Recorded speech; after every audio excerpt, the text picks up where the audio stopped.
Hi everyone. Okay, so you can see I've had a pretty hell night. My face is looking shocking.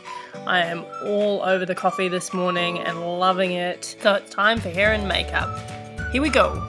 Okay, so I've washed my hair and I'm combing it through, letting it air dry, and I'm putting in some Kevin Murphy Bodyguard Hydrating Lotion, which is going to protect my hair for when I go through with a hairdryer. Pinning up my hair and getting it out of the way, ready for the makeup. I'm moisturising my lips with the Nivea Lip Butter and Caramel Cream. This stuff's amazing. I'm then going to use my e.l.f. primer. I'm not a huge fan of this primer, but it's the only one I have, and I'm going to go through and put it all over my face except my eyelids. I'm then going to mix on the back of my hand two foundations, the Revlon Colourstay in Sand Beige and the L'Oreal True Match in W1 Golden Ivory. The L'Oreal is too light and the Revlon is too dark, so what do you do when you got lemons? You make lemonade. I find this gives a really good medium coverage as well for those days where I'm looking a little more hell than usual. So I dot that all over my face and blend it in with a beauty blender using a stippling motion. I find this just makes it a little bit more even and gives a little bit more of a medium coverage rather than if I swiped. And I have no idea what that is. It must be from my glasses, but it will not go away. I'm then going to take my Holy Grail Makeup Geek Soft Dome brush and also Peach Smoothie by Makeup Geek and blend that all through my crease. Now it looks a little bit darker on camera. I think that might be a mistake. I haven't got my lighting 100% sorted, but I think that might be a shadow. I'm then going to go in with Bling and I'm going to highlight my brow bone. And knowing me, I'll do this again later, but for some reason I just like to do it now and then again later. And as I was rocking out, I realised that you're probably too far away and would like to see what I'm doing, so I'm going to zoom you in. I'm then going to go in with the Maybelline Colour Tattoo in Inked in Pink and pat this all over my lid with my finger. I find this is the easiest way.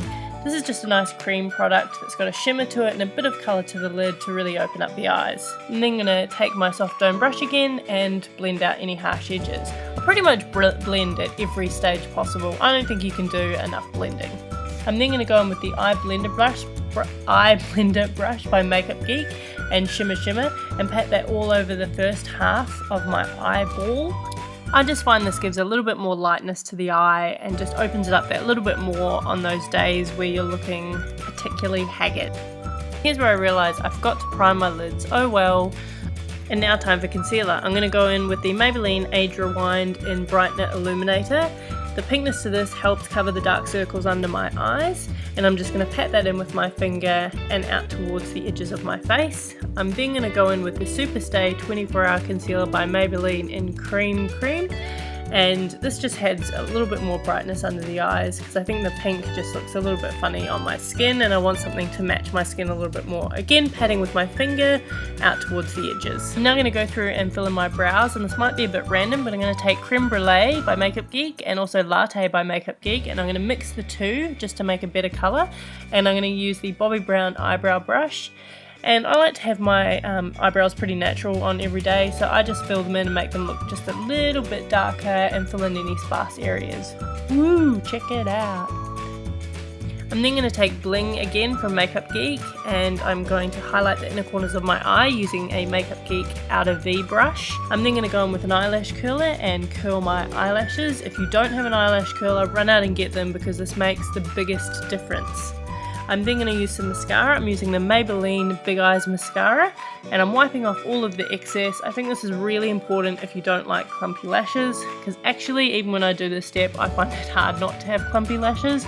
I'm not sure if it's the mascara, but I don't think so. It's probably my application. And ooh, look at me, I'm so pretty. I'm then going to take the smaller mascara wand and I'm going to fill in the bottom part of my lashes, and that's what happens when you're in a rush. I'm then going to take my Bobbi Brown powder brush and my Guerlin Terracotta Light in Sun Blondes bronzer, blush, mix of the two. It's also got a bit of shimmer in it, so I guess you could say it's a highlight.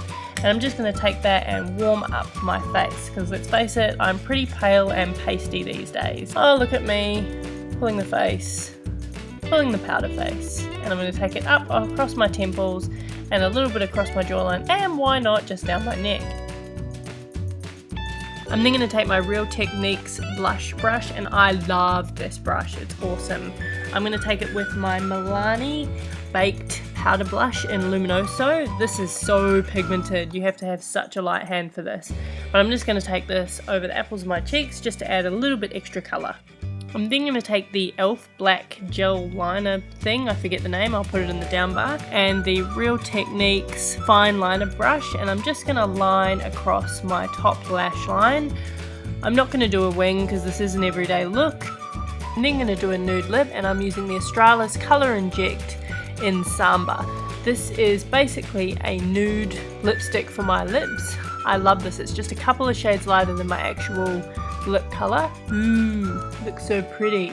And now we're on to the hair. So I'm going to go away and dry this, and I'll come back and hopefully it'll look just a little bit better than it does now. I'm also going to fix that mistake under my eye. I'll be back.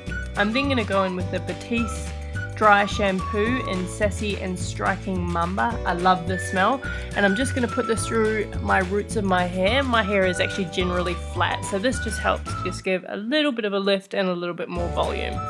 To get rid of those flyaways, I also use a little bit of hairspray. You can pretty much use any one that you want. I'm using the Super Styling Lacquer by Schwarzkopf, and I'm just going to take that on my hand and rub it together a little bit and put it through the ends of my hair just to flatten any flyaways. I'm then going to take my Rimmel Matte Perfection Translucent Powder and a clean beauty blender and just pat that over my T-zone. I don't do this every day, but today I felt just a little bit more oily than usual. And that's the finished look. This is super simple and pretty basic, but when you see the before and after pictures, you really see what a difference makeup can make. And that's me just rocking out a little bit. Thanks for watching. If you like this video, please give it a thumbs up and please subscribe. I will catch you in my next video. See ya. I'm out.